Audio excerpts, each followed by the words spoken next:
Welcome to Scotch Gaming Talk Show, episode number 6. This is Sunday the 30th of September 2012, and we're back again to talk about the week's gaming news and all the shit you fucking love. Today we have with us Wilsey. Say hello, Wilsey. What have you been up to this week? I was playing Borderlands and just started playing MOP again.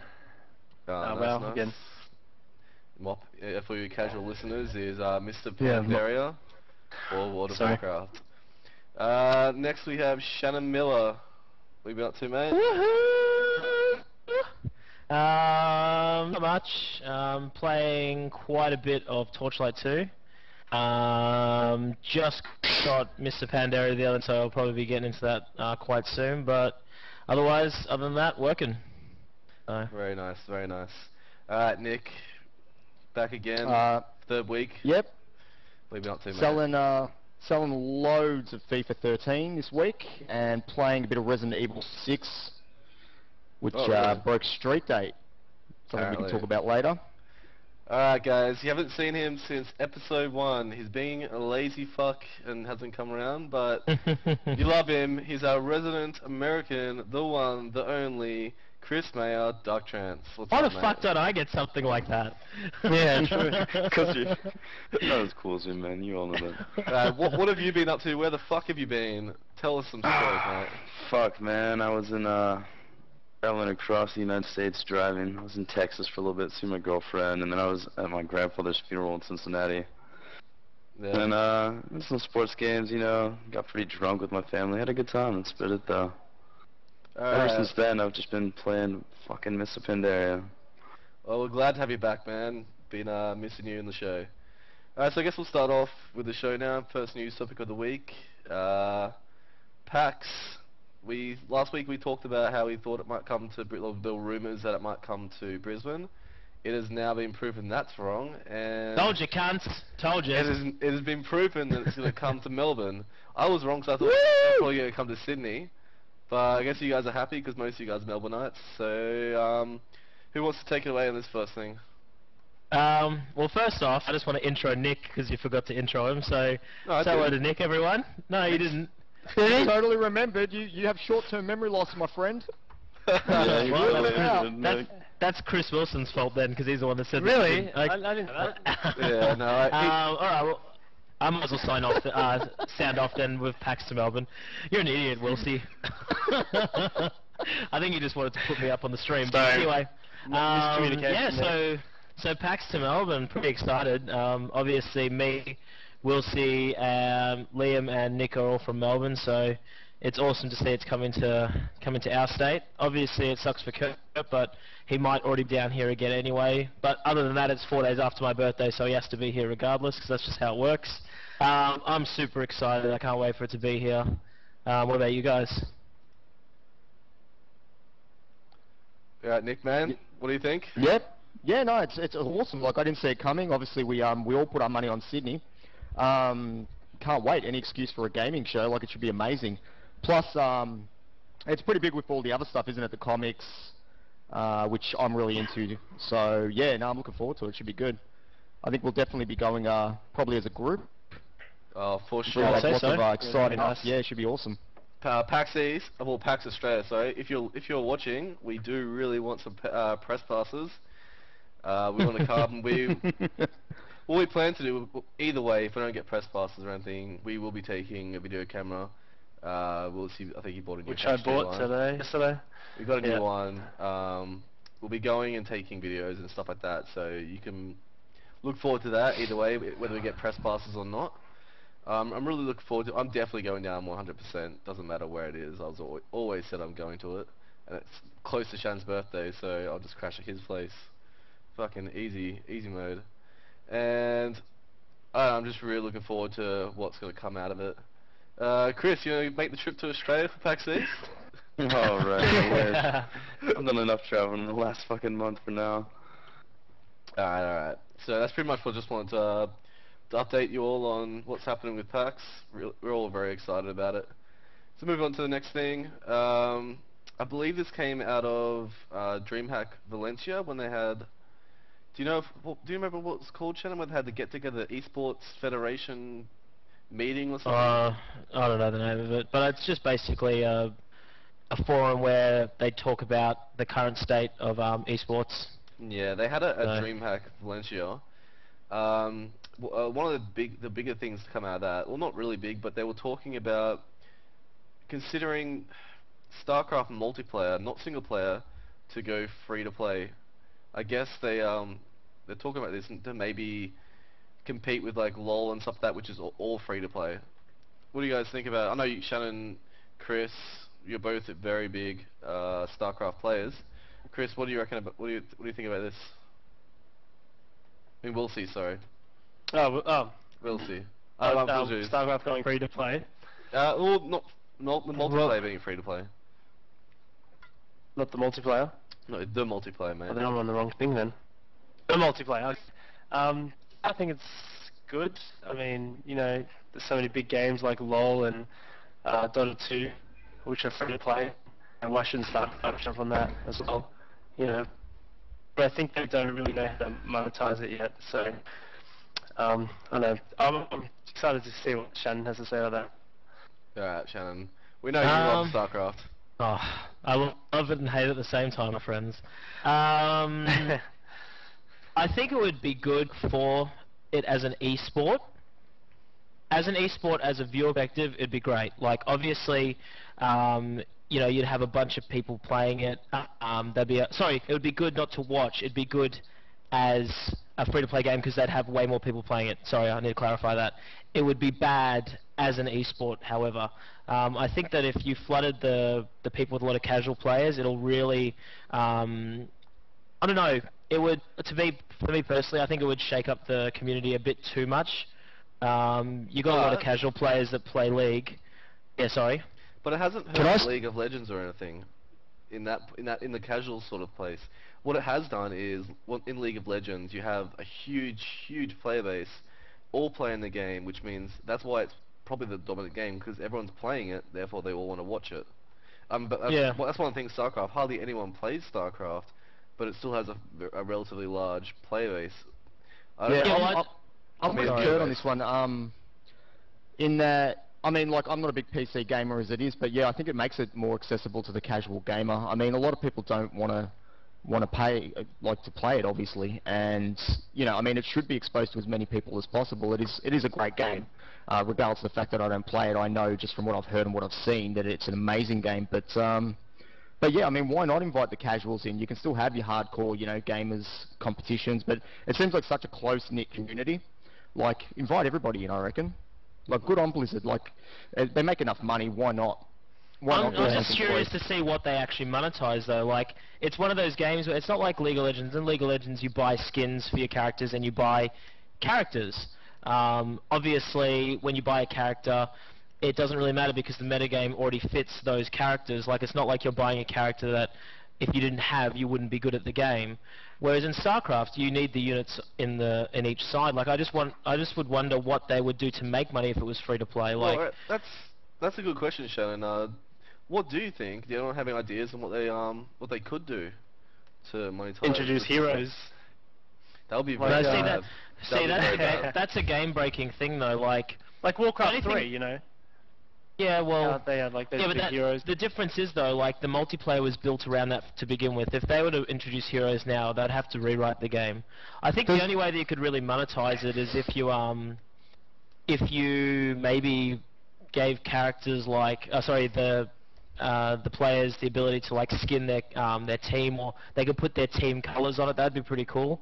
Yeah. Or their team logo onto like different units or something like that. Does anyone think that it would affect Blizzard at all if they didn't monetize it? Do you not think that they could go with this free-to-play model and be hurt in any way, shape, or form? Like, Blizzard makes heaps of money. At the moment now, like, after it's been out for so long, I actually think they could probably, but why not monetize it is what I'm saying. I think probably the best way Shannon sort of hit on it then would be to have skins for individual units. I mean, they did it back in the when WoW originally came out. You could have like a different sort of Thor, I think, wasn't it, Shannon? You got a different Thor if you pre-ordered. Yeah, Sorry, exactly. if you pre-ordered or went to BlizzCon, I can't remember, but you got a different looking Thor. It was slightly different. Obviously, it behaved exactly the same because you can't have anything that changes balance. But yeah, otherwise it was just a different looking Thor. Which is what they could easily do. They could easily just have different skins for different units, like have like 10 different marine skins or something. They all just look a little bit different. People would pay for that. But the only thing that I think of is that that's only really going to affect the pro teams, because obviously you're going to want to buy, like, if you're part of a pro team, you're going to want to buy like the clothes to make your your units to look like to have your your icons or your logos in the game. But what would it be for casual players? Like, I just don't get it. Like, no, they'd have different skins. Like their units would look slightly different. You'd be surprised on how casual players will just buy stuff that if it's like a couple of bucks. But imagine how the game would look after that. The difference with StarCraft 2 is, as opposed to other casual games though, is the fact that it's not a game that's just easily you can't just jump into StarCraft and just play it. A lot of casual players will be turned away by the steep learning curve of the game. I don't think that's going to increase people by paying for skins just because they might want to make their characters look cool. Like, you have to get over that steep learning curve. Like, it's not an easy game by any stretch of the imagination. So if it's free to play, I think it would have to be something a bit more than that, and I don't necessarily think, and this is what I was trying to touch on earlier, I don't necessarily think it lends itself well to free to play because of the steep learning curve. It would be great to have a lot of people playing it, obviously, for the game, and maybe the opportunity for them to make extra money off more microtransactions. But in the long term, I don't see it actually benefiting as a free-to-play game because of those reasons. Can I ask you a question, Shannon, just about... I remember when you were first telling me about StarCraft when you started playing, and you were really heavy into the leagues and stuff, and the different leagues, the different rankings. That's all still going, right? Oh, yeah, certainly. That's a continuous So I'm assuming that all these casual people will be in an extremely low league and therefore matched up with people of equal skill. Is that correct? Totally. Yeah, definitely. So they're not going to be like playing against someone like yourself who's got like heaps and heaps of experience in the game. So would that sort of null that problem kind of thing by having them in a lower league? I think it's still, like, there's no problem with extra people playing the game. Like, I have no problem with other people wanting to play the game. Like, it's an awesome game. It's an awesome game to watch and to play. But the problem is yeah, they'll be placed in their own leagues, but the way that free-to-play works is you need to be able to bring people in to want to pay extra money. And because StarCraft has that really high learning curve, be having fun in those like, it's extremely stressful to play StarCraft. Like, you play a half-an-hour game and you want to tear your hair out. Like, it's just like you have to be constant. Even when you are playing in the lower leagues, like, you're not in the lower leagues because you're like incredibly bad at the game. Like, you've probably been playing for ages and you're getting better and better, but it's still stressful even at those lower stages. So I don't think it will... yeah, sorry. No, I was just going to say, I think it would be win-win for Blizzard regardless. Like, you're right. Like, a lot of people are going to be turned away by the steep learning curve. But the ones that aren't, they're the ones that Blizzard's going to be aiming for, don't you think? Like, do you think that they're just trying to draw more people in? I mean, is the goal of making... I mean, obviously, it has to be the goal of making it free-to-play. You want more people to play. Are they just trying to get in those people who are a bit sort of on the fence about it, like myself, who... I would not play it if I had to pay, number one. I mean, at least with a free-to-play model, I might consider getting into it. I mean, they're trying to draw in, obviously, more business, right? I mean, that's the plan, by the sounds of it. I think what it comes down to is that the more people playing the game, the more chance people are going to watch the game. Yeah, exactly. I think it's definitely there for the esports, I would say. Like, they want to make, like Kurt just said, they want to bring more people in to watch it, because that's where the money is in the game, I reckon. Like, people paying tickets, thousands of tickets getting sold just to go watch live event, and people are watching it on streams. You pay your monthly fee and all that sort of stuff. Yeah, to bring in extra players, but I don't know. Are they just trying? Maybe they're just trying to do it just to get the viewership. Then maybe they think, well, if they play a few games and they enjoy it, play it casually with a couple of mates, not actually getting into it. I guess then yeah, if they enjoy the way the game runs, even if they're not very good at it, I suppose they could keep watching it. If in that case, it would make total sense as a monetized thing to continue going. Apart from the pro teams, I don't think so. That's my opinion anyway. Well, I want to go to a different perspective quickly. Chris, as a guy, you love games, Chris, but you don't really play any esport type thing. Would having a would it going free to play at all convince you to maybe just dive in, or? Not really. I mean, if there's a game I'm interested in, whether I want to pay for it or not, I'm gonna end up playing the game. So, it's really not gonna make much of a difference to me if the game's a free-to-play game or not. It'd be good if they copied like Steam, how they have a free week, to play StarCraft. That might be cool. If they do a weekend, that would be kind of cool. People get to see what the game is, and if just say Nick plays it and he likes it, you might buy it. So. Look, I understand where you guys are coming from. Like, I really do. But I mean, me being on that other side of the fence, where I am that person who doesn't play, I think it's a great idea. Like, I really think Blizzard is thinking about trying to introduce it to other people, whether it's for monetary value or not. I mean, a bit off topic, but like there's been rumours that WoW's going to go free to play one of these days. You know what I mean? Like, that's a great idea. I mean, that would entice me too. I think they're going to bring in a lot of people that formerly would have been daunted by that.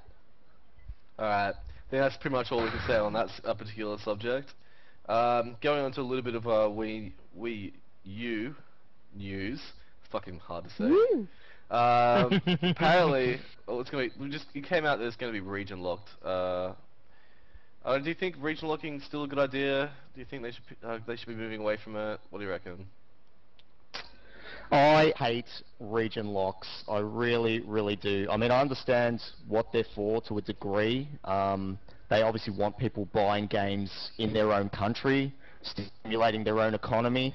But one of the things that I really love about PS3 is that it's multi-zone. It runs everything, and I hate the fact that the other machines do region locks. I think it's a terrible, terrible idea to have a region locks, but that's just my opinion. Yeah, I completely agree. I'm not incredibly phased. I don't really import anyway, but yeah, I don't think it's necessary anymore. Like, with the PS3, basically kicking it off with a completely region-free console, plus the Nintendo DS and the PSP all being region-free, I don't know why they're not doing it. Like, yeah, it's stupid. Like I said, I don't really care. Like, I don't import, but for those people that do, it's just another kick in the pants for the Wii. Like, they saved themselves last time with the price, and now they're sort of like pulling it back by region locking it. So yeah, the benefits. Well, the downside far outweighs any benefit to region locking. I mean, to gamers, it's no benefit at all. It's strictly a commercial thing, I'm sure. Like, it's just ridiculous. You know what? No more region locks, please. You know what, Nick? The PC isn't region locked. Much. You should get a PC. Oh yes, the old debate. Yes, PC. I'll stick to my PS3. It's multi-zone. That's fine. I can import my games if I choose to. I mean, nobody imports a lot of games. You only import a game when you can't get it in this country, and we know what that is. Let's hope that gets sorted out soon. Yeah. Also, the new Spider-Man DLC. It's letting you play as villains. I think, namely Lizard or something. This is pretty cool. Might actually pick it up again. You guys yeah, I'm excited. Let you play as the character from the third movie, isn't it? Yeah. The third movie? You play the Lizard. Or Fourth movie. Fourth movie. Yeah. Or something. I don't know. Lizard guy. Yeah. Yeah, no, that's the professor. As one of the few people who really, really enjoyed Amazing Spider-Man the game. Yeah, I can't wait. Like that sounds amazing. I definitely look. I love DLC these days. You know what I mean? Like I'll definitely pay for that. What sort of new what new do you think playing Lizard can bring? Like, do you think they have new abilities? What do you reckon? Look, it's probably not going to add a lot to the overall game. Like, at the end of the day, I'm just assuming it's going to be a bit of a different playing style, probably more focused on climbing and more sort of melee attacking sort of style. Because, I mean, I'm guessing the Lizard is not going to be swinging through New York. That would be pretty stupid. But Extreme Street has. I reckon the Lizard destroyed Spider-Man. He could be jumping, like, on buildings, though. Yeah, well, I'm assuming he's probably going to let him climb vertically up the building and stuff. You've got to be able to, like, scale buildings. But, slither around. But I love all that stuff, like the extra skins and, you know, bits and pieces. Like, Amazing Spider-Man had a lot of depth. As a long-term Amazing Spider-Man reader of the comics, there was a lot in there for anybody who knew the storyline and wanted to discover it. So, any excuse to go back to it, honestly. I really enjoyed that game. Yeah, I liked it. I never finished it myself. I liked a lot of it, but I don't know, it didn't really capture me. I'm not sure if I'll go back to it. Do you guys, anyone else got anything to say about the Amazing Spider-Man DLC? No. Not really. No. No. Yeah. Alright, I'm gonna move on to a game that I know everyone here is a huge fan of. Pokemon. I don't care who you are, you fucking love Pokemon. Don't care who you are. Everyone loves Pokemon. And Pokemon's awesome. What's the one thing everyone has been saying about Pokemon since it came out? It needs an Everyone loves MMO. Pokemon. Exactly, it needs an MMO, and not just like a shit version of say they made like a new Pokemon MMO that has got nothing to do with the Game Boy game. They need like a version of the Game Boy game as an MMO. And recently, a fan has made exactly that pretty much. It's a fan-made MMO. It's in beta now, I think. Do you guys think Nintendo should make an official one? What do you guys think about this? I think that I'm like, and everyone's going to agree with me, then there's needed to be at least a 3D RPG version of Pokemon. Like, there's been the 2D Game Boy ones for years. And everyone's been wishing that, as early as the Nintendo 64, that there was going to be a proper RPG, 3D RPG they've made a proper with like... one, man. No, they haven't. They made one. I forgot what it was called. Are you talking about Battle Revolution or? It was one that was to do with like dark Pokemon and stuff, and you went around. No, I mean like I mean a traditional Pokemon game though. Like it's pretty traditional though. It's pretty traditional. You have 6 Pokemon in your team, and you can battle other trainers with your team and stuff. The only difference is you can capture their Pokemon. You're talking about the blue dungeon. No, it was something on, or other game. Yeah, I know the one you're talking GameCube, about. I'm pretty sure. Oh, yeah, it was on GameCube. I'm fairly sure it was on GameCube. I remember playing it. So I transferred a Tyrannosaur from the game onto my GameCube. Onto my Game Boy. Oh well, okay. I'll rephrase it. Everyone's been waiting for a Pokemon MMO. Make it, Nintendo. Game Freak, get the fuck on it. Make one right now. Isn't it just a matter of time though? Like, can I just ask, like, how are these guys making this Pokemon MMO and not getting their asses handed to them by Nintendo? Like, well, I'm fairly sure obviously it's non-profit, I'm assuming, right? Non-profit. It's non-profit, but I'm fairly sure they're going to get shut down eventually. I mean, there was another one in the past that got shut down. I forgot what it was called, but it did get shut down, and I'm fairly sure Nintendo's going to shut this down eventually. Well, what do you reckon, Mayor? Oh, sorry. Chris. Do you like Pokemon, Chris? Hell yeah. Excellent. Excellent talk, mate. Nice. Alright, Who guys. doesn't like Pokemon? I mean, come on. Would you play an MMO version of it? Of course. Most definitely would. Alright. Hell, I'd play an MMO version, and I don't even like playing on PC. Like, honestly, I would probably. Who says it has to be PC? It could be Game Boy. Well, actually, now that you mention it, I mean, with the Wii U, you know, seeming like they're going to have a stronger focus on online content. I don't know. I never really took online content seriously on the Wii previously. Hopefully, with strong focus on that, it could actually be on the Wii U. That would be amazing. Could be on the DS. Could be on the Wii U. Could be on anything. I don't think it necessarily has to be on a PC. I actually don't think it would be on a PC. No, it's just a Nintendo brand. Yeah, actually, yeah, no, you're right. It wouldn't be on PC at all. Makes complete sense. Alright, guys. From Nintendo to one of their major competitions, PlayStation. PlayStation announced that for a select few games, they will be starting day one digital downloads for their retail games alongside their retail. What do you guys reckon? PlayStation, good move? Need a move? I think so. Yeah, from a retail standpoint, probably not the greatest thing. I mean, it seems like it's always lurking in the background. Will download kill the retail industry one of these days? You know, as internet and downloads become more accessible to everybody, is there going to be no need for a retail store one of these days? I don't think retail will ever go away. I think I think it will. They'll slow down sales. They'll lose sales, all that sort of thing. But I don't think it will ever die.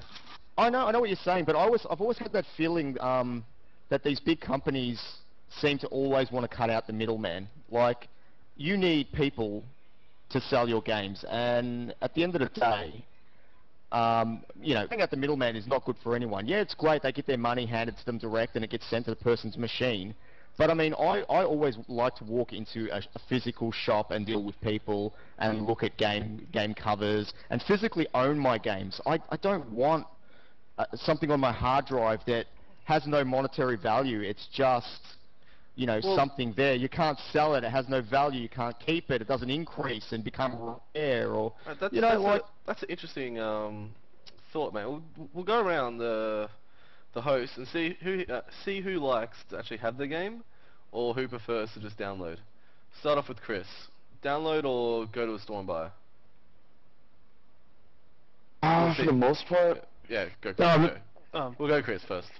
It really depends. I mean, PC games, like, a lot of them I'd rather just download, because it's like, you know, you end up with just some discs and like 3 or 4 installed discs and nothing else really that matters. If it's like a console game, though, I would definitely much rather buy the game in person than have that. I mean, even given the opportunity to download one on the console, I'd much rather go buy the game itself. I mean, you can't really, like, take your game to your buddy's house to play on his, like, you know, console or something if it's downloaded either. That's, you know, never good. That's a fair point, actually. Nick, I think we know your answer, but we'll give you a second to talk about it again. No, I want to say, like, I agree with Chris a lot. PC is very much for download. Yeah, I mean, with PC, if I was using my PC, I agree completely. I would go for the download. I think that's probably why I'm such a strong, like, backer of console, and why I enjoy console, because I do enjoy physically having that game. But yeah, no, I completely agree with Chris's point. Okay, Shannon, mate. Yeah, I'm pretty much on board. I don't, like, for PC, I don't give a damn if I've got it digital or in a box. I think that's also starting from when, you know, old PC games back in the 90s were in those massive, huge boxes, and, like, just having a box was annoying anyway. Lose them anyway, or they get crushed. And also, PC boxes only until recently only started coming in DVD cases anyway, and they were easy to store. All the rest of them just came in boxes, so they would get annoying. Console, yeah, I'd prefer to have a box copy. In the end, though, I'm kind of indifferent. I'm not a collector or anything like that. So if it was digital, like, you know, and whatever, I don't mind. All right, Chris, you, mate. I mean, we'll see.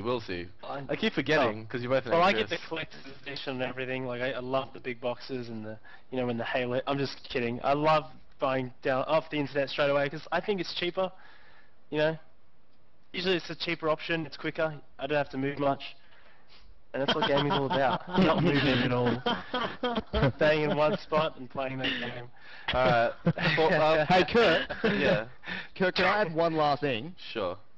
I just wanted to say, having everything turn electronic, to me, there's always that risk of games being lost. Like, the way we are now, games always exist in a physical form. I mean, I've still got my Final Fantasy VII on PlayStation 1, you know, sitting, and I treasure that, you know, even though I can't play it, but I still treasure it. And with computers and stuff always updating, becoming better, if everything becomes electronic, games will become at risk of disappearing and never being able to be found again if there's no physical copies of them. That's true, yeah. That's something I worry about. Like, you know, what's my kid what's their age gonna be? You know what I mean? Consoles with no discs, and the next generation after that won't even know those games. They won't exist. They won't run on the new PC. That's actually an interesting view on it. Like, imagine if it was to take the point of digital only, like, the actual physical game would be gone. It's a very odd thing, and I think it's somewhere where it is planning on going. Like, PC has proven that it can work. Like, Steam holds a massive market share of PC games, like 70%. They hold 70%, including retail, of the market share for PC sales. So it's definitely going that way with PC. But consoles are probably still way away, just because of the nature of them. But yeah, that's what I think anyway. Alright, my personal view, like, I don't go. I can't remember the last time I actually went into a store and bought a game. I usually just buy them online all the time. I think the last game I bought in a store was Dragon Age 1 when I was in Melbourne. For your point, Chris, with the going to your friend's place and be able to bring your game, I think that is something that you probably need to address with your consoles. Perhaps having you log onto your console or something like a computer and having it all in the cloud, and you could just play it anywhere on any computer, I guess would probably fix that sort of thing. And with when you guys were talking about before of games disappearing, I mean, do we really have all our own? Like, I guess most people do. Some people might have the old discs of all these old games and everything, but do we go back and play them? Do we really need to have them all? And I guess everything exists on the internet somewhere, is what I'm saying. Well, I think Nick would be proud of his Lord's collection. I think we should get him to show it later. I think the thing is, if it's all, stored on like the cloud and you have an account on the cloud, then, what Nick was saying about handing it down to your children or, whatever, it's like if it's all on the cloud, then you kind of can hand your offspring, like, your cloud account, be like, here's a bunch of games on here, and it's almost easier than, like a box full But of I'm old. I don't like change. Alright, and we had some change this week in the World of Warcraft. Mr. Pandaria launched. mate. Mr. That is Pandaria the launched. best segue you've ever done, Kurt. Exactly. You haven't done a drink segue yet. I worked. Yeah, Bit disappointed. I did one right now. I worked on it. Alright, guys, Mr. Pandaria, for those who don't know, Mr. Pandaria is the latest expansion for World of Warcraft. We're not going to talk too much about the actual game right now. We're going to talk, because we will be talking about that later in the show. But right now, I just want to talk about what you guys thought of the launch, how to go. I know there was some parades in some European countries and stuff like that Blizzard put together. Do you think they did a good job on the launch? Oh, we're talking in-game or out-of-game? In-game, out-of-game, how smooth it was, just the general business. It was so smooth. Oh, buying the digital copy, just sat there straight away on the game. It's beautiful. Yeah, the actual in-game launch was really smooth, smoother than any of the other expansion launches they've had. There was almost no downtime. Servers never crashed. Sure, there was a lot of lag from all the players, but there were no server crashes or anything like that. So it's actually the smoothest launch that they've ever had, Kurt for sure. Waited a day, so I think we missed out on all the havoc of people first jumping on the servers. Oh yeah, you guys missed out on it. Yeah. I think Kurt died, but... Well. No, I didn't die. Oh. I did not die, mate. I never die. I thought that the launch went surprisingly smoothly. I think when I played for a long time after launch, and I think I only had one lag instance that I can speak of. It only lasted. Do you remember that, Chris? I think it was the other day. Yeah. It only lasted about 20 minutes, and we actually still did quests while it was lagging. It was just painful. It was painful, obviously, but haven't had any DCs. The one thing I would say is that Blizzard should really take a look at what what's that game again? Guild Wars 2 did, and they had like overflow servers. Because waiting in queue for 40 minutes when I want to play a game, or an hour and 20 minutes or something, is fucking horrendous. I don't want to be sitting in a queue when I'm trying to play. I log on, I'm like, oh, I'm in a queue. I guess I'll be back in an hour. Or I know our friend from World of Warcraft, he got in the queue, then he had to go away for a tiny little bit, and then he came back and he got DC'd, and he was in queue again for another 40 minutes. They need to fix that shit. What do you reckon? Can I ask a question of Shannon, and well, actually to all of you, not being a WoW player myself, but I didn't actually work that particular launch day, but I think I remember Shannon saying it was pretty quiet. Do you guys think that this is a much quieter launch compared to, say, Cataclysm or Wrath of the Lich King? I know both did like really well and were really, really busy. No, actually this one was bigger than Cata for sure. Probably not bigger than Wrath. However, I think a lot of people were buying the digital version of the game since it had the deluxe edition. So that's something that they didn't have before. If you were buying a digital copy of the game, you couldn't get, you know, the limited edition mount or pet or anything like that. So, you know, I think a lot of players that were interested in the deluxe editions, you know, were just like, oh, fuck it. You know, I'm just going to get the digital version and call it a day. That explains why it's a lot wider, yeah. It would have been much quieter on the retail side. I mean, and especially because, like, the hardcore players are going to want to be in the game right away and leveling up immediately. So having that online version for them is, like, you know, a lot more beneficial because you can log in and level within, you know, a minute of it happening. Answered my question. Yeah, I think that's exactly what happened. I don't know anyone that's been playing for a long time. They're all very computer savvy. They're all PC gamers. They'll just buy it online. It's so much easier. It's connected to their Battle.net account. You have to go through your Battle.net account anyway. So I don't see any reason why, unless you're actually buying the battle chest or something or whatever it is. Not battle chest, but the physical limited. Yeah, the physical limited thing. I don't think there's any reason at all to go to a store and buy it. Well, the way that I see it is like, yeah, like online purchasing anyway, like we were just talking before anyway with how things are going digital anyway. Very easy to get a hold of now, like everyone has a debit card or most people have credit cards now anyway. But the fact that you basically preloaded the whole expansion regardless, even if you were still playing the game before Mr. Pandera came out, you know, all the patches leading up to it were basically the game. All that people had to do was just buy it online, put the code in, instant, they were straight on. So, like, after I installed the games, I didn't have the patch there from the previous patch. I basically put it in, installed it off the disk, and there was only like a 1 gig patch. Like, it's very fast, but obviously digital even faster. Yep, very fast. I was in there, well, I wasn't in there straight away, but Chris was in there straight away, leveling his character. It was, what a boss. That's enough for MOP at the moment. We're going to talk about it later on. From that, we'll go to Borderlands 2. We talked about it last week. We were wondering how it's going to go. Shot to the top of the UK charts. Number uno. What do you guys reckon? You guys excited about the success of this game? Anyone who watched last week's Scotch Gaming will know I'm pretty excited by that. Good job, Randy.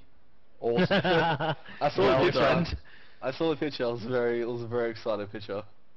Yeah, I figured I'd cut out the part where you could actually see that I wasn't wearing pants. I figured that'd be probably, you know, a good idea. That's how excited you were. What do you guys reckon?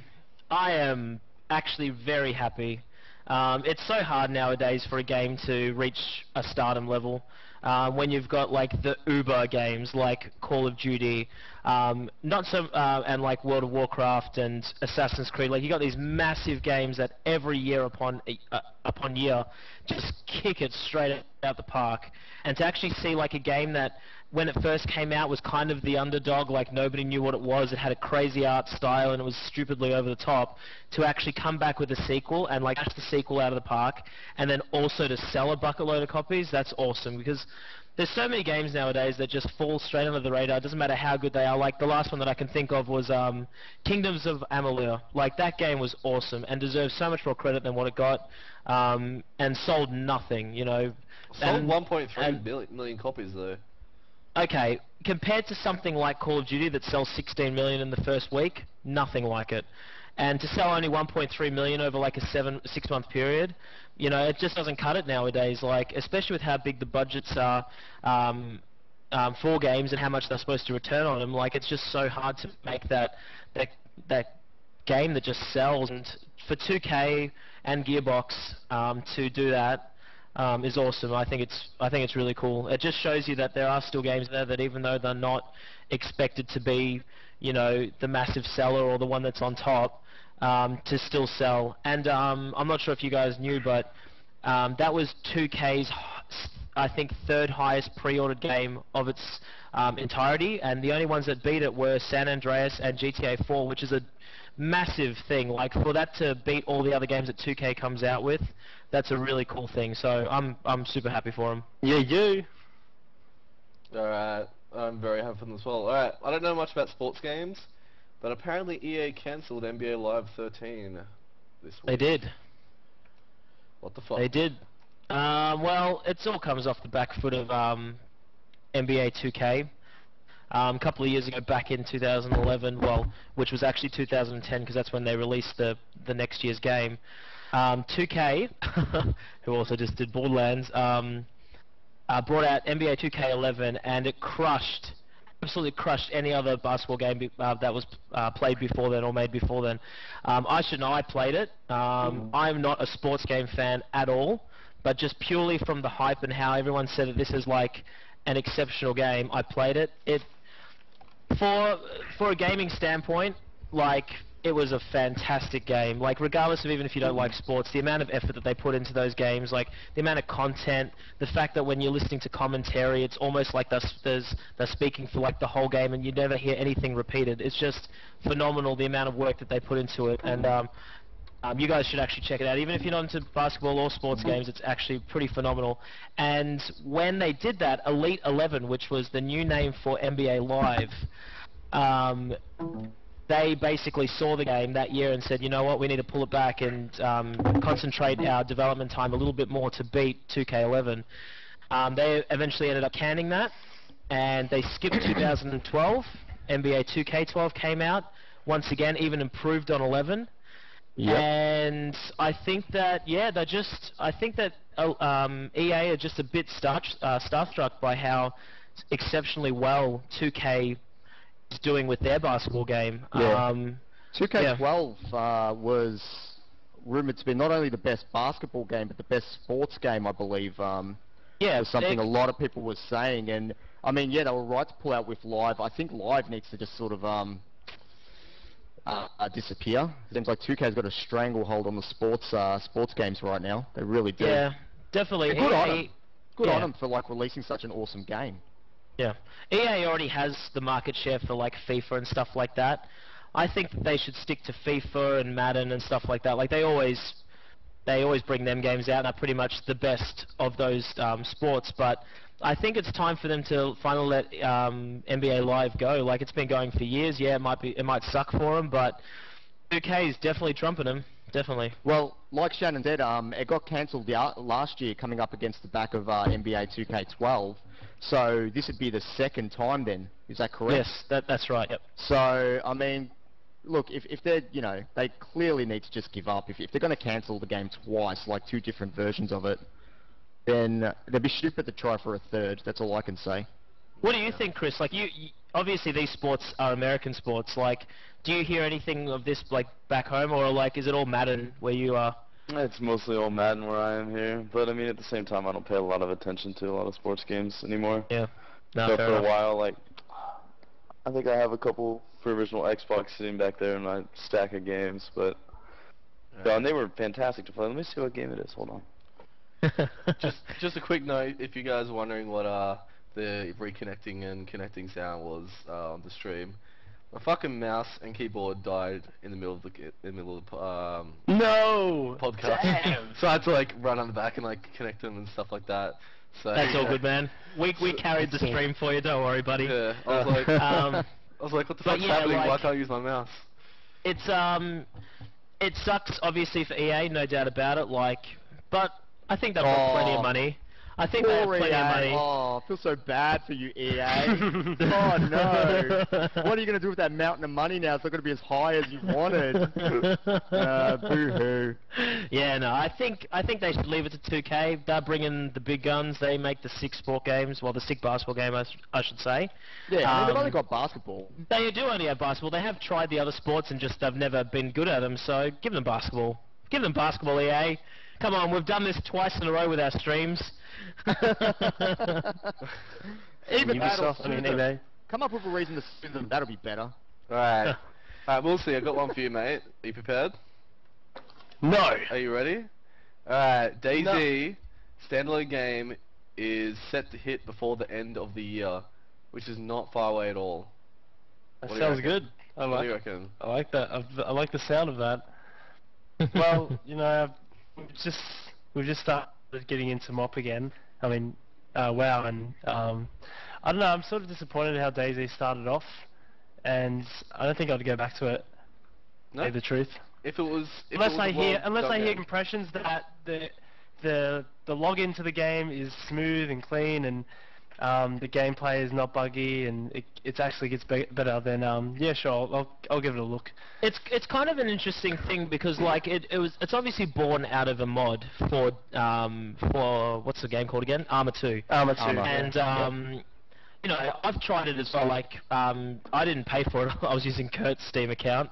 But I downloaded it just to give it a shot because I thought, you know, if I do really enjoy it, of course I'm going to pay for it, you know. And I tried it with Chris for hours. Like, for 2 hours I tried to join a game with him, and it just wouldn't work. And I'm all for understanding betas. Like, I'm participating in the Heart of the Swarm beta at the moment. Oh, sorry, alphas. Is it only an alpha, is it? Okay, well, I'm all for testing, I should say. Like, alphas and betas, yeah, they're not very far apart. But you know, I'm all for them. I can totally understand when they say this is for testing. We're still working out bugs. We're still working out you know, different values of like attacks and all that sort of stuff. Totally get it. But for them to come out and say only like a few months after they released the mod, after it's being so popular, and say yeah, we're going to do like a full-on game, yet even to this day the game is still suffering those bugs. I don't know how they're going to do it. How are they going to bring out a game in less than like 2.5 months' time that is actually going to be a like full price game that somebody wants to go out and buy and not have a bad experience with? Like, I don't know how they're going to do it. Like, like from what I heard, it started off with one guy modding the game. Like, I can only assume that they've only got a small team doing it. I don't know. I think what happened is they shat themselves when they saw War Z, and they're like, hang on a second, this is our genre, we have to get the game out ASAP. I don't think they're going to be ready, to be honest. No, I think it's a bit of cha-ching, let's cash in while it's hot, get it out there quick, and yeah, it looks like it could be a rush job that just, let's hope it doesn't fall on its ass, but it looks like it's got a high possibility. I hope that they don't do that, though, because I don't think anyone's expecting them to do that. Like, yeah. They've got the backing, they've got the backing, and they realise that obviously people are wanting to play their game. Like, there's over 1 million players of just the alpha. But, like, I don't think that they need to just rush out. Like, I'm not expecting them to rush out. If they said, like I heard tomorrow, oh, we're going to be bringing out DayZ as box copy next year, I'll be like, awesome. They're going to be working on it hard. They've got plenty of time. I'm not going to say, oh, fuck that, I'm not playing the game. It's out too long. Like, War Z. Yeah, exactly. That, yeah. Like, it's more of the fact, like, we want a quality game when it comes out. Like, we prefer that over something that comes out sooner. Like, do you think the Arma 2 guys? I mean, look, when Arma 2 came out, I barely even knew it existed, honestly. As soon as this guy obviously went off and did his own thing and came up with DayZ, all of a sudden it became this huge thing that. Do you think that the Arma guys have just gone, holy crap? Like, we just need to monopolize this while we can? Like, they've just jumped on this bandwagon. It's an interesting because, like, they've got the third Arma game coming out soon, so I think they have really just jumped on Arma 3. Yeah. I mean, you guys are all PC guys. Was Arma a big series previously? Not in. Never heard of it. It's actually very big in the European countries. That's where it does most of its sales. But so far as USA, Australia, it's pretty much dead. Yeah, I didn't. Yeah, when do you ever hear of like army simulators? So. Yeah. No, like they definitely are just jumping on the hype. Yeah. And I think it's very much a bad thing because it's hyped for a reason. It's not hyped because people are wanting the game to come out at the end of the year. The game is hyped because it was born from a mod that was actually really decent and something that people have been wanting to do for ages. You know, they've wanted to play an open world style zombie game that they can play with their friends. And I don't think that any of those players, when they were playing the mod, were thinking, I can't wait until this is a standalone game. They weren't thinking that at all. I think that Bohemia are doing the wrong thing by trying to push it out so fast. I just hope that the guy who actually came up with the DayZ mod is getting compensated for what he's done, because he's clearly gone above and beyond. No, but he's part of Bohemia. He's a part of the team, but clearly, like, he needs to be compensated for coming up with this. I mean, he went out on his own, put in his own time, and said, "Hey, I want to make this mod," and they were like, "Yeah, go do what you want, man." And he's turned it into this huge thing. Like, if I was him, I'd be expecting a lot of zeros on a check. I can tell you that. I'm sure he will sign some sort of deal. All right, so zombies from one zombie game to another. We got Resident Evil. Its street date Woo! broken fairly early. A week early. I'm unsure of exactly who broke it. I think it might have been EB Games. I'm unsure. But what do you guys reckon about that? That's be pretty shocking. Like a week early, I was pretty surprised when I got the email saying put Resident Evil 6 on show.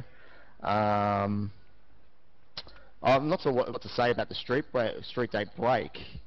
I don't really know too much about the details as to who broke it or did what, but yeah, like I said, I mean, I think I've said this previously in an older podcast, but you know, it costs people jobs when this happens. Like, it's not a small thing. The company that breaks the street date does get a huge fine. Do you know how big a fine some companies get? I'm racking my brain. I'm trying to remember. Is it? I think it's around 50 grand. Yeah, I was going to say 50 grand, but yeah, it'd be about around that sort of mark. So fuck, they need to make 50 grand profit if they're going to make releasing it early worthwhile. That's right. Anyone who does it will lose their job. Like, guaranteed, they will get fired for releasing a game early. So I mean, it costs jobs too. I don't know what to put it down to. Poor communication. It seems to happen a lot lately, and it just keeps happening more and more. But yeah, and it seems to be getting earlier and earlier. I mean, I remember street dates being, 1 day broken, 2 days broken. Now it seems to be happening all the time, a week early. It's just, I don't know. It's a sad thing. But do you think some of the companies are making such a profit off these games that they don't really care if it gets released early? They just want to get the sales out first? Well, now that you mention, that, I mean, they get, I guess some companies can afford to wear that fine. I think it's pretty stupid from a business standpoint to do that. Like, why would you, take a huge fine? I mean, obviously you've got to sell so much more to make that back. But yeah, no, it's just stupid. I'll throw it to someone else. I don't really have too much more to say about it, honestly. I'll continue on with it because it relates to me as well. Yeah, it's not. It's a great thing for the consumer. Like, they're like, oh, I get to play this game early. Like, of course, like, if it was me personally and I was, like, not working in the video game industry, I'd be totally the same, and I used to be totally the same. But to see it from the inside, it is a hurtful thing. It hurts retail as a whole because certain companies might jump on the rest of the market. That's obviously what it's for sometimes. Sometimes it is just a casual staff member that's come to work one day and seen a delivery and they'll be like, oh, I must have to put it out. That's what you usually do. I don't know the terms in which this one fell under at all. Like Nick was saying, we got told to put it out on show, so we did. But to compare the $50,000 or however much it is fine to how much you have to sell, like, retail price of that game was $89, and I just did a quick calc, and it's 561 copies that they would have to sell to actually balance that out, and that's actually a lot. I don't think that it always comes down to them just wanting to sell it early. I think it comes down to a lot of just human error, or just getting put out just that little bit early or something like that. Sometimes it has also been to do with something called grey importing, which is basically when a company will import a game early because it's come out somewhere else, and they'll start selling it. So from like, say, the company like Nintendo or Sony, they might say, okay, well, this game's come out early in this store, so you guys are able to sell it because I've imported it. That happens sometimes as well. It happened with the Zelda game on 3DS a couple of years ago, last year I think. Yeah, I remember. So it can happen. Like I said before, it's a great thing for consumers because they get to play the game early. It sucks for retail because sometimes you might have a special deal or something running on that day when you're wanting to do it. Like, midnight launches suffer greatly from it. Like, if a game comes out the day before a midnight launch, your midnight launch is screwed. Me and Shannon had that happen to us personally, so yeah, and we still have to go to work at midnight and still do it regardless. So it very much sucks in that respect. I wanted to say something else as well. I can't remember. Oh yeah, that's right. I'm fairly certain this only happened in Australia as well. Resident Evil is still waiting to come out next week everywhere else in the world. So oh really? I suppose, yeah, we actually earlier than everybody else. Like, it comes out in the second, the rest of the world. So we got it almost a week ahead of the rest of the world. Americans must be pissed. Alright, guys. The next next game from the makers of Chronicles of Riddick does not look like the other games they have made before. It looks beautiful. It looks beautiful. It looks very fairy tale-like. I've got a quick video of it here that I'll show you guys. So it's just a teaser trailer. So just about 50 seconds. So let me change my stream over. And I will show you guys what it looks like. Hold out for 50 seconds, guys. Might want to watch as well.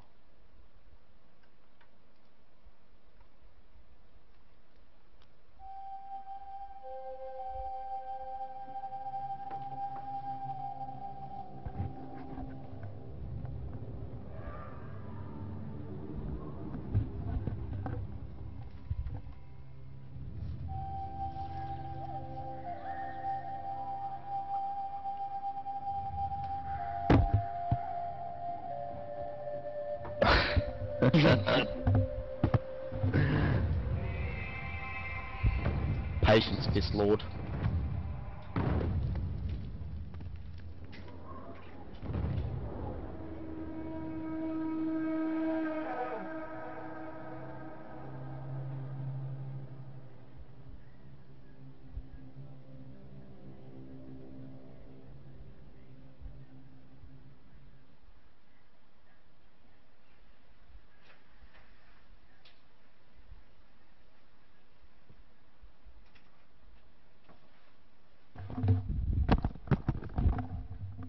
Alright, guys.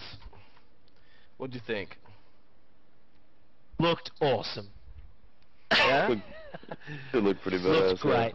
What is this, like an MMO? It is, yeah. No, it's just a... It's not an MMO. It's just a sort of fantasy RPG type thing, I think.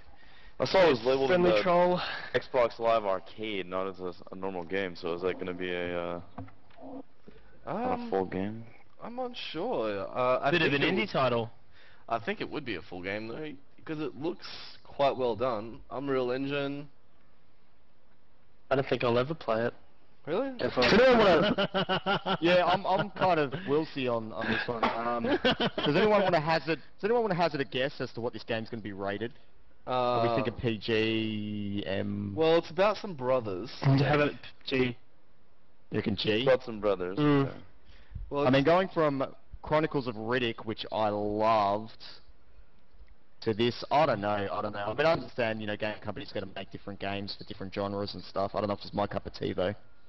I I think think it looks kind of like a, it looks to me like kind of like an Ico, that Ico game that came out on PS2. Looks kind of like that, like you and your brother are sort of guided along these paths where you got to solve environmental puzzles. Like, I love that sort of stuff. I don't know if I'll play it. If it comes on PC, I'll probably give it a shot. On console though, I don't know. I don't really play my console, so I can't say much for that. Is that Ico or Ico? Have I been calling it the wrong thing all these years? Is it Ico? Ico, who knows? It's Japanese. Tomato, tomato. Yeah. Helpful troll is helpful. Even to the trailer. Yeah, no, I think it looks very... I like the art style. I probably will play it eventually. But I don't think it's that exciting. I like the art style, but yeah, I mean, I need to know what kind of game it's going to end up being. Whether I decide, I mean, it might not be my cup of tea, but maybe it'll be, it might end good. We might have to try it out. Did you say it's going to be an indie title? Maybe we should review it as one of our indie titles in an upcoming episode. Maybe, we don't know yet. Alright, going to move on to 2 more sections left of news. Wrong, Nick, you're wrong. You're fucking wrong, mate. Oh, alright. I don't know, mate. Sorry. We've got, everyone, I hope everyone knows what happened to 38 Studios. For the people who don't, I'll give you guys a quick rundown. 38 Studios was a game developing company started by Kurt Schilling, huge baseball player in America. They made Kingdoms of Amalur, and they were also working on the Copernicus MMO. They did a deal with Rhode Island's state and got a bunch of money from them. And it didn't work out, and they collapsed, and now they're bankrupt. So right now, 38 Studios is up for auction in October. Do you guys actually think they're gonna make any money? Like, what do they have? All the good people that 38 Studios had have gone. They've work in different companies now. The only thing they really have left is some computers and like the IP, like the 2 IPs they have. And really only 1 IP because Amler is done already. Pretty much. What do you guys reckon? Story. Keeps happening. just- I mean, it's every other day you hear about studios shutting down. It's just seems to be a sad fact. The gaming industry is a tough industry, and like Shannon was saying earlier, you know, what did Amelie sell? 1.3. 1.3, I think. Yeah. Yeah, billion or yeah, it's just not enough. Like, obviously, Million, mate, not billion. Million, sorry, yeah, billion. What am I thinking? God, every freaking 1/6 of the planet ball. Yeah, no, it's sad, but it just keeps happening more and more. Yeah, do you think they're actually going to make Rhode Island State's going to make any money out of this? Like, I don't think they're going to make money, but do you think, because they're obviously down so much money that they gave to Rhode Island in the first place, but do you think they'll make any money off what they have to sell? Who do you think would buy this? I don't think anyone would. I think it's they're very lucky if they manage to make anything out of this. It's pretty sad, but yeah, no, it'd be a big gamble to jump on board with that. I don't think anyone's going to take the risk. What do you guys think? I don't really think anyone's going to. Yeah. Chris, why don't you Not think anyone's worth going to it. buy it? Well, it's not worth it. I mean, these days it's well, it's not that difficult to, you know, come out as an up-and-coming studio and develop your own name for yourself rather than take over someone else's. I agree, Yeah. mate. I agree as well. Like, yeah, they had great ideas with Copernicus, and I wish that, yeah, it did come out. But in the end, you know, the world's already full of MMOs that are trying to make it big regardless. And to pick up the debt of a company that didn't quite make it, it would get a lot of fans happy, but that doesn't necessarily mean that it's going to bring in new people. So, Well, the thing is, sad, but yeah. the thing is, Copernicus is what, 75% done? A company could theoretically come in and buy it for cheap, and just quickly finish it off in a fairly short They amount of time. can't just buy it for cheap, though. They have to pay the debt off to the state. Like, it's not just they come in and They're say, not going to pay you the know. whole debt off to the state. The state's just going to get as much as it can, because it is an auction, you know.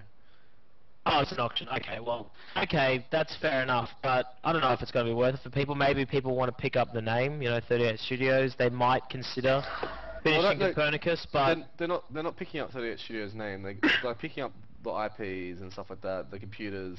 I think it is very realistic that some company might want to pick up the game Copernicus, and it's what 75% done. It won't actually take that much work to get it to launch, and they just launch it out there and make a bunch of money, try and make a bunch. I of money. guess How good are theoretically. games? Oh, sorry, Good. go, Chris. Alright, No, you fine. How good are games, though, most of the time that have been, you know, picked up by another studio, you know, they were originally designed by, or built by one and then picked up by another one later on. Like, a lot of those games turn out shit. Take But Modern once- Warfare 3, for yeah. example, with Sledgehammer Games and, you know, the original developers, which the original developers did an amazing job. Sledgehammer, honestly, did absolutely a terrible job. Sure, it's Call of Duty, whatever, but that's just, you know, one example. So, you know, there's a lot of, kind of failures that have gone on with that. I don't, you know, see it as the best idea for another company to pick it up and see what they can do with it. Alright. Yeah, so from one failed MMO to one that might possibly fail in the future. Blizzard. 100 people are now working on their new MMO Titan. What do you guys reckon? They seem like they're finally kicking into gear with this. What do you guys reckon? Are you excited for that they're starting to get into the bulk of the designing stage, I guess is what they could call it? That we Can can I get ask some real more quick? information? Did you put Blizzard and fail in the same sentence? Like, Nah, I does thought I that might. actually? Does anyone think that would actually happen? Blizzard could release loads of crap and Well- still make tons of money. Like, Yeah, After they could. Diablo, I mean, Diablo short Diablo so well, but there is a lot of negative feedback. Diablo. A lot of negative feedback, but everyone still bought the game. And Yep, everyone, true. Yeah, you know, but they bought there's that still a game. lot Will of they people buy? that Will play they it. buy the next game? Well, the thing is, of course Diablo, they will. Diablo's a different franchise. I mean, you know, I'll well, it's buy not it, different. but Right. Whereas Titan's going to be a completely new MMO, and you know, given the enjoyment of their last MMO, I think that a lot of people are going to buy it. Plus, they have Blizzard has a lot of fanboys. That's the other part. what Like, I no matter think, what the fuck Blizzard sells, they're going to get it because they fucking love Blizzard. Yep. If Blizzard does what they did with World of Warcraft, because what they did with World of Warcraft was take existing MMO concepts that were out there, polish it to a crazy degree, and just make a good game. And what they can do now, they have the experience from World of Warcraft. They've got all these concepts that they built for World of Warcraft. Then they have all these concepts like Star Wars came out with like a huge storyline type of thing. They can incorporate that. Guild Wars incorporates some other things. If they can incorporate all that and just polish it into like a crazy good MMO, imagine how good that could be. The beauty of Blizzard is they have the money and the power to take risks like that. You know what I mean? They can make a new IP like this, and if it flops, no one's going to care. Like, they're still going to have lots of money and keep going. But I think it's really interesting that they're doing this. I mean, for me, it could be something that I'd even check out, because I mean, I find World of Warcraft, I've never gotten on board, and I find it like such a daunting thing now. There's so many games, there's so much to play. I literally just don't have the time to jump on board and play through all that. I will never play WoW now because it's been going for so long and there's so much to do. Something like Titan is going to be new and fresh, and I'd definitely be interested in taking a look. It'll be interesting to see what route they take with the game. Like, obviously, World of Warcraft is your classic style MMO, you know, your questing, all that sort of stuff. It's got a paid subscription. It's of the what is considered now the old model for MMOs and online gaming. And I have heard lots of rumors. Apparently, Titan may adopt a sort of free-to-play style, which would kind of make sense, as you know, even though you're talking about the StarCraft going free-to-play. It'll also be interesting to see what style of MMO it'll be. Like, WoW is very much a medieval fantasy style MMO. Who knows what Titan could be? Like, obviously Titan is a word, you know, from myth. You know, it's and that could lead itself to that sort of style. But it could be anything. It could be something to do with space. You know, it's going to be extremely interesting to see what they do, and for them to have a new IP out in so many years, to have like new characters, new storyline, new universe. That will be very cool. Like, it's going to be something that they will definitely jump on. I don't think it's going to fail at all. If they go free to play, it probably will never fail. Like, with how good free to play is going. So I'm just really curious to see what they have in store for people. That's what I'm curious for. You know what I'm curious? I'm curious if Kurt is actually going to play this if it comes out free to play with his no free to play rule. Are you going to try that, Kurt? I won't play it. You won't? Really? I won't Come play on. it. It'll be a bad game. Can't play go. It'll be bad. It'll be a bad game. We'll call it Scotch Gaming. It'll be bad. I'm hoping for a sci-fi model too. I hope it's a sci-fi game, honestly. Don't make me play the game. I'll fucking rage just like Liam would. You don't need to be sci-fi, do you? Because you know, you guys. Right, guys, you know what time it is, right? Oh. We're still talking about that for now. You guys might have noticed Fistlaw's not on this show, but he is here for his section. He is ready. His fists are limbered up. He's ready to fist something. I don't know what it is. I better mute my mic this time. Apparently I laughed a bit too much last week. So yeah, I don't know what it is. Liam, your mic's on. Are you ready to fist something? I am prepared. Alright, Liam. Fist Lord Rages. Go. Alright, this week will be a bit different from the U-Fisting. Since there have been no terrible games to fist this week, I've decided to pick on what I truly love, but still is shit. Battlefield 3, the game I love, the game I hate. My friends know the multiplayer is the only game that online I fucking rage at. It's the only game I will opt for because there's some fucking retards in there. I'm serious. For all I know, it could be a Call of Duty game. That's how stupid people are that are playing it. They're just so dumb. Now, what today is going to be about is about the people that play Battlefield 3 multiplayer. You people are fucking idiots.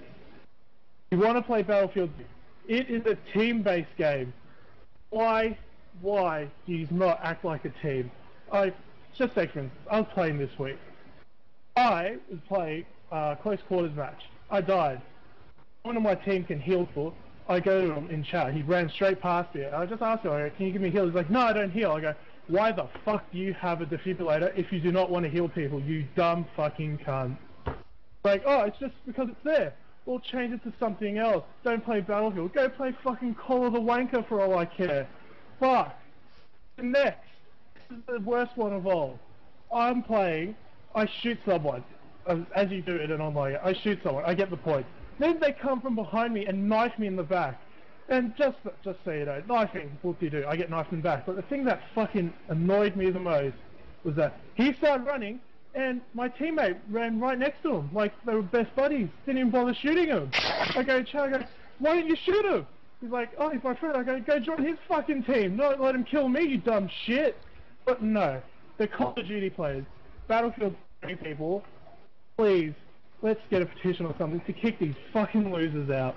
They need to stick to Call of Duty, fucking gay Modern Warfare or something. They should suck a dick or something. I don't know. All I know is that they are copying it a lot because I'm cracking the shit. I'm throwing my keyboard around my mouth. I'm throwing at everybody. I don't know. I don't know what to do. Sometimes I just go and like cry because the game's so bad at the moment because of people. It's like, please, please, help me, God. Kick these people out of the fucking thing. I just need some help. But no one does anything. For that, Battlefield multiplayer, people, you are getting a fist straight up the arse because you are fucking idiots and go stick to playing bloody Call of Duty, you wankers.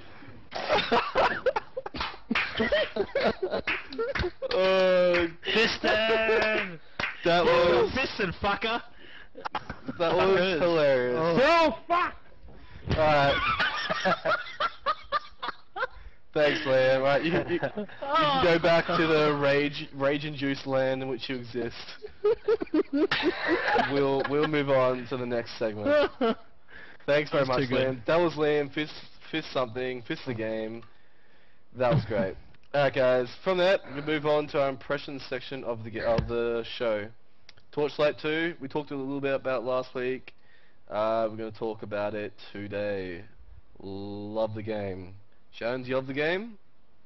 I fucking love the game. Alright, so, for those of you who don't know, for those of our listeners, Torchlight came out years ago, 2009. It is from the ex-Diablo 1 and 2 devs, Blizzard North. Blizzard goes down Blizzard North before the launch of Diablo 3 back in 2007, 2008, I think. And those guys left, and because they're stupidly talented, decided to make their own team. They brought out Torchlight. It was met with a lot of success. It's pretty much a Diablo-style clone, top-down RPG grind fest. However, it was purely single-player, but people loved it. This year, talking, what, a week and a half ago, Torchlight 2 comes out. Improves greatly on the original's concept and introduces co-op. Played 19 hours. Yeah, I played 19 hours. Just checking my Steam, and I have loved every minute of it. It is what Diablo 3 should have been. There's so much more variety. The fact that you can actually properly customize your class with skill trees. The fact that there's weapons that upgrade with you as you're killing enemy champions. Also the fact that you can choose your difficulty from the beginning of the game. All these things would have improved Diablo 3's game immensely from the beginning. But not to rag on Diablo 3, I still enjoy the game. Torchlight 2, definitely worth its $20, which I paid on Steam, like it's super cheap. And me and Kurt have been playing, and it's just been a blast. I encourage everyone that loves a Diablo-style or RPG-style game on the PC to definitely buy it. It's cheap. And yeah, it's been really fun. What do you think, Kurt? I've loved the game so far. The art style's amazing. The combat's really fun. I love the fact that you can re-roll the world, and it pretty much changes the layout of everything, which is another fantastic thing about it. The skills, they're different. I like being able to put points into the vitality and stuff like that. That's fun. I think Diablo 3's skills were maybe better, I'm gonna say. It's hard to say though, because we're very short in the tree as it is. Like we're only on the top tier of abilities still. Yeah. So it's hard to say how the skills work. It's like at the moment, I can sort of agree in that respect. Like I'm basically using one or two of the same abilities over and over again. But you got to think of it this way, though, Kurt. Like in Diablo, you use 4 abilities the whole freaking game. They're the only 4 abilities that you use. Like once you find the build that works for you, you use it the whole way through. So, well, yeah. I can sort of you change it up. You can't say there's 4 abilities. There's one thing that I don't... There's 4 key abilities, though, in Diablo that you'll use, like, that are just strongly much better than the rest of them, so... There was one thing I don't like about it, is the fact you can't you can't respec in Torchlight 2. You can respec the last... You can go, there's a vendor in which you can respec the last 3 points you've done for a shitload of money, but you can't respec past that. There's a huge debate going on in the community about whether using a respec potion, or like using them, basically there's a mod you can get to do respec potions, or going into the cheating thing to get a respec potion out. Console? Cheating console, whatever it is. The console command, yes, sorry mate. Is actually cheating, or is it not cheating? I stand on the part I think it's a horrible game design to not allow you to respec. I mean, when you first play a game, you're not going to pick 100% of the good specs the whole time. I shouldn't have to grind a character up to the same level I'm at to try something different. Or if I want to just try a DPS version of my class for a second, I shouldn't have to... That is true. It is a very bizarre oversight in game design. The thing about Torchlight is because of the nature of the game, it is a top-down RPG loot fest, but the difference is the classes that they've introduced are vastly different from what is available in most RPGs. Like, yeah, there's a class called the Engineer, but it's not what you expect. You know, he's like a sort of like tank class that has like a healing tree and also has like a damage tree. And for those that are first starting out and haven't really read too much into the game, which I hadn't actually before the game came out, I knew of the game and I knew that we'd pre-ordered it, but I'd never read into the builds. And yeah, I could be faulted for not reading into the builds, but in the same respect, like a lot of people will jump into this game and think, oh, I want to play this character, or I want to choose this build. So yeah, I think that they should have had that to begin with. But on the other side, you can use the console commands to get it. The thing is, they do sort of they do flag you for cheating, which I don't know if I like or not. But I don't know. I like to have they enable you to do everything. You guys I think all your cams are all fucked up. They're all frozen, apart from Shannon's. So you might want to quickly just refresh your cams, guys. Yeah, on the stream, everyone's cams are frozen. Everyone's just refreshed, apart from Shannon. So it looks really weird.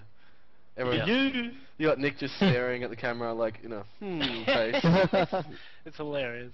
It's hilarious. I'll keep talking while those guys are doing that. But regardless of that aspect of the game, really enjoying it. Like I said before, I really encourage people that are into that sort of game to chuck down the $20. You can even buy the 4-pack, which is $60. Each of your mates will only pay $15 each. We've done that already with Liam and one of our mates, Jesse. Has Liam even played the game yet? I think he's got it downloaded. But yeah, definitely check it out. If you guys love Diablo, if you love the old Diablo even, this is very much Diablo 2, Diablo 1. John, you're still not selling me on this game. Alright, Chris. I don't have a reason. Chris, hold on. You didn't sell the fucking game, Chris, or I'll come to your house and I'll take your family away. Okay, I'll buy it now. Chris, what do you want to know about Steam. what do you want to know about the game that would make you actually want to buy it, though? I don't know. Like everything you guys said, I just haven't been like coaxed enough to actually want to play it. It still just reminds me. I still think I'm just gonna get bored again, like Diablo. You know, well, I think you get Diablo 1 or 2. I think I can't get it off my tool. It won't work. You're going to get bored eventually, I think. But if I can play 100, 200 hours in a game, and then be bored of it, I think that's a worthwhile experience. Like, I still think me playing Diablo 3 was a worthwhile experience, because I played it for fucking 180 hours or some bullshit. And if I'm bored after that, sure, fine, whatever. That's no big deal. What about you, Chris? What? Do you want to play Torchlight? I actually really want to play, yeah. It looks like a fantastic game, but with Mr. Pandaria being out... Yeah, I guess we're bombarded with Miss We are. Borderlands, so that's probably why I'm not hopping on the Torchlight train. I think, my personal opinion, is going out there, Torchlight 2 is better than Borderlands. That's my personal style, I like it, but I'm enjoying Torchlight 2 more than Borderlands. Maybe that is due to the fact that I can't join anyone's game, but even single player, I'm enjoying it more than Borderlands. Definitely. Alright, so Chris, Yeah. your time's the shine, mate. You mentioned Mr. Pandaria before. Mr. Pandaria came out this week. Obviously, we talked about it before. I want to hear everything you think about the game and all the Mr. Pandaria expansion. I want to hear it all. I want to hear all your thoughts. I want to hear everyone's thoughts. Oh, fuck. Take it away, man. So, the leveling experience, I guess we'll start with that. I thought the leveling experience was, the levels were long, but it was kind of fun. I enjoyed that. You know, it slowed down the game a lot while you're leveling. You know, really actually made you have to quest a lot. You know, you had to do a lot to get a level. You know, that kind of didn't make it as, I guess, casual based. There was one thing that I found while leveling that really made the game much more fun for me. I was fishing in some random stream. I love my fishing to max before Mist came out. So I'm sitting there fishing, and I fucking look down in the stream, and I see this sparkly thing. So I click on it, and I find this, I think it's a staff that was 440 eye level, and it was account bound. And I got an achievement for it, and it turns out there's random items hidden throughout Mr. Pandaria that you can find that are actually really, really good. You know, and they usually require level 86 or 85, and they're account bound, so you can send them to all your alts. But, you know, the fact that I found something like that just randomly kind of, you know, wow, they're adding some adventurous things in the game again. Leveling, you know, a lot of world PvP, I feel like that's coming back, but obviously there's a lot of players. I haven't had a single moment where I haven't had something to do in the game. So, you know, I want to level alts and all this stuff, I want to get my warrior up for the professions, so mining, blacksmithing, and, you know, alchemy, herbing, but it's there's so much to do on my main character that I hardly have time to do it. You have 40-something dailies to do, all your reputations, you have gear to grind. Well, the gear should go fairly quickly. It's only going to be a week that you need to get that, but still, you know. So it's there's a lot of options of what you could be doing in the game right now, which is definitely great because, you know, during Cataclysm you would sit in the city all day doing absolutely nothing. And now at this point you can, you know, hang out, go out, do whatever quests, kill people in PvP, look for stuff. You know, there's a lot more to do in the game, which keeps players engaged. I think that's a really good thing.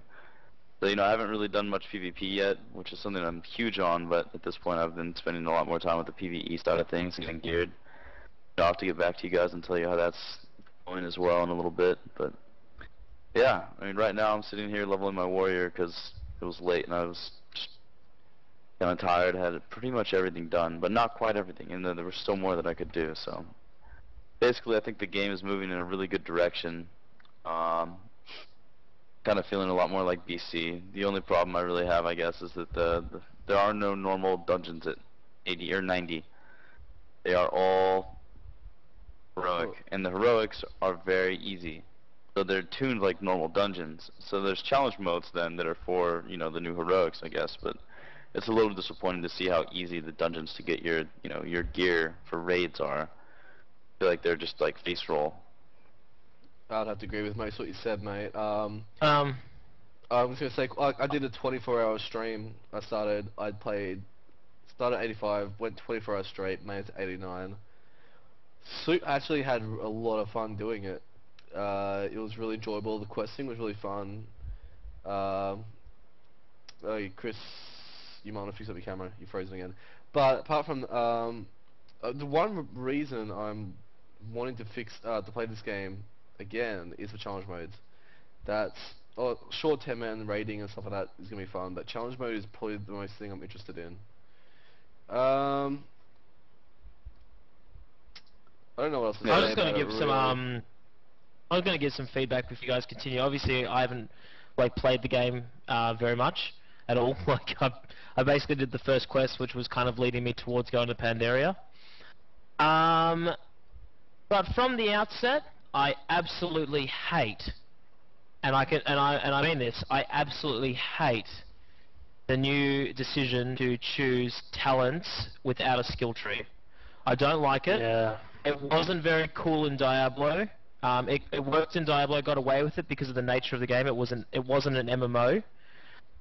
This is an MMO. This is a game of freedom. Like, this is a game where you're supposed to be able to go around the world, level up your character, and become a strong badass, regardless of whether there are cookie cutter builds. You know, one clear winners over them all. It still offers, while you're leveling and other things, to give you an alternate way of playing. Now, I play a rogue, and there's probably a lot of other rogues that agree with me when I say this. I haven't played the game for a long time, but definitely, and I've said this in one of the past podcasts as well, when we're talking about the beta. It's very much tuned towards, especially for rogues, almost like a subtlety type rogue, which is obviously makes sense because we are a stealth class. But apart from that, like, it's just like they're forcing you to make a decision out of 3 things, and for me personally, I don't like it at all. When I was actually greeted with it when I went into the game, because it was the first time I actually got to use it, it kind of annoyed me. I don't know about you guys. Like, you guys have obviously played all the way through to level 90. You and Kurt and Chris have anyway. What do you guys think about that? Do you agree? Like, I feel that it's more of like a casual way of making the game. Obviously, the game is leading in towards that anyway. They want to get more people playing, but it's always I always think that it's the hardcore players that they should be focusing on, considering that's what they make the content for. Personally, I actually just forgot. Like, I don't really care about the talent tree system much anymore.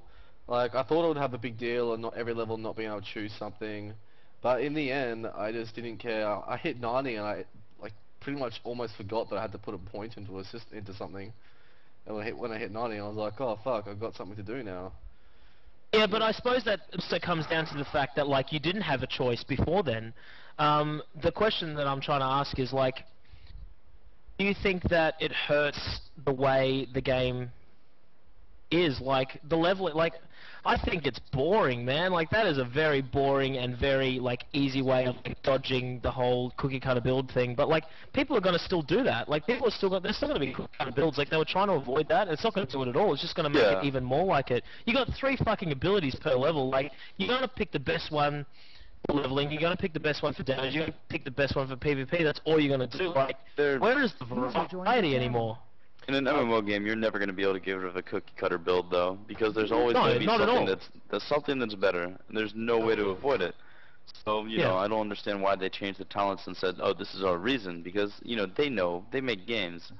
I'm fairly sure that, you know, they know that they're not going to get rid of that, because there's no possible way that, you know, one's not going to be better than the other.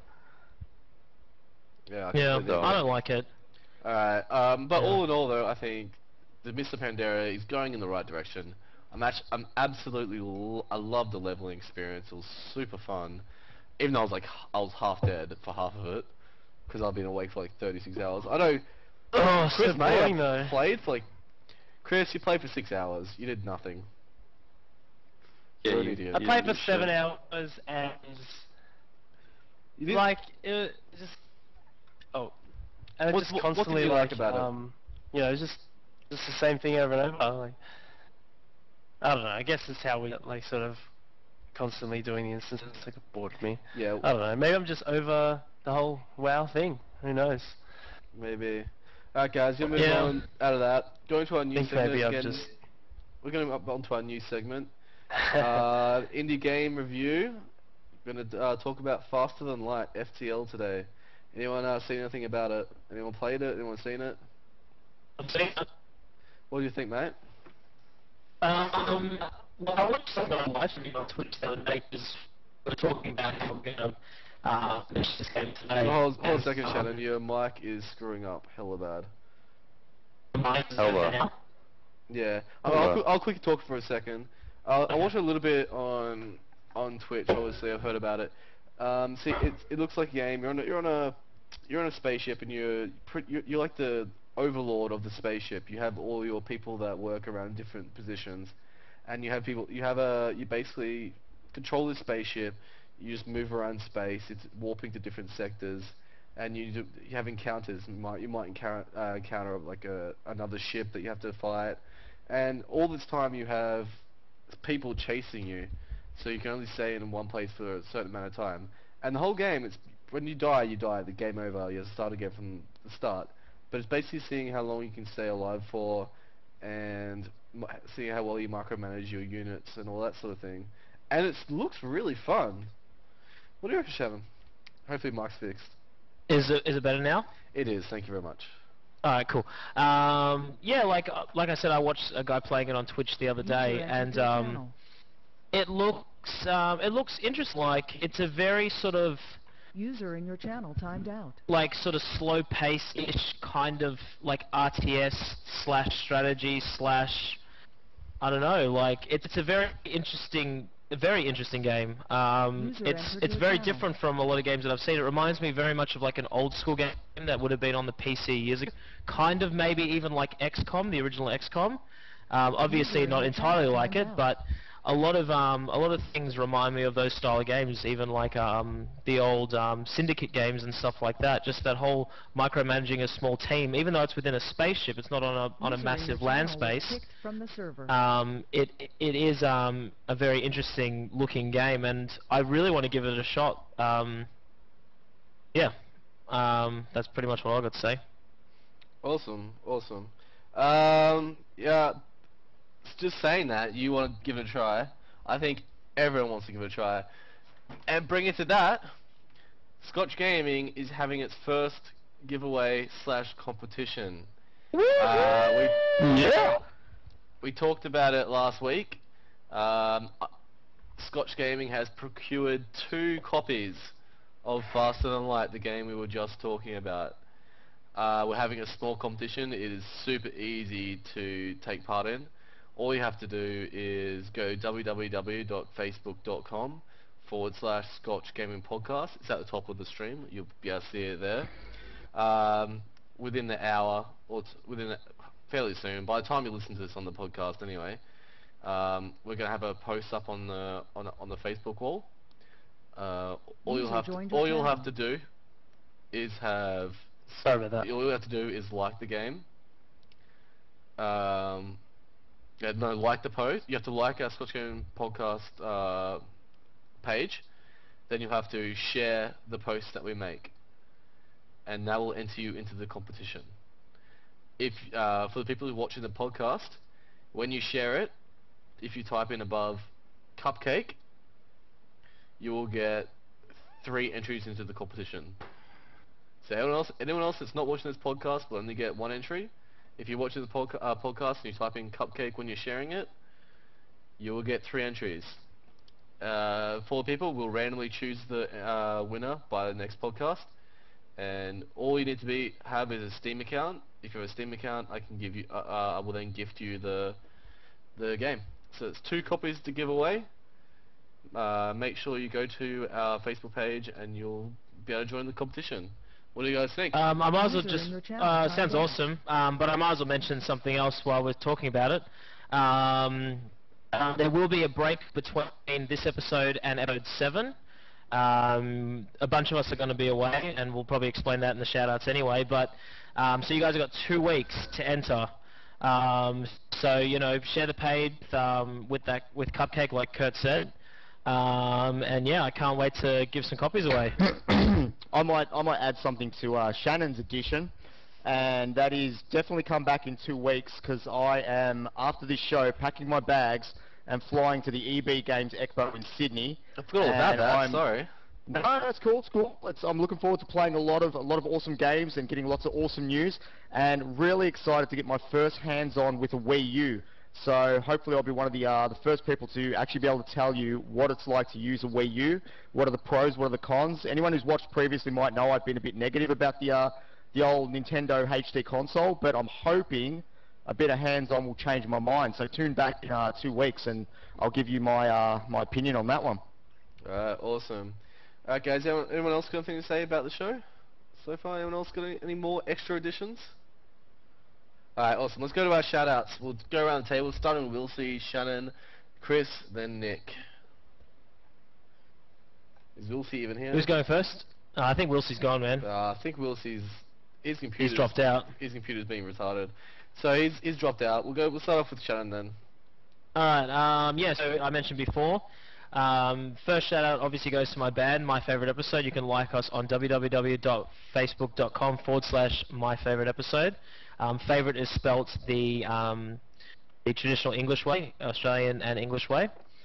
The reason why we will be away next week is because, on the Sunday night, because we actually have our Battle of the Bands finals gig. So those that are coming, that are listening to this thing, all my mates, and obviously two of the guys in the podcast anyway, and Nick as well. I can't wait to do it, and I can't wait to come back the following week to tell you guys that we're in the grand finals, because that's what's going to happen. Yes, that sounds cool. All right.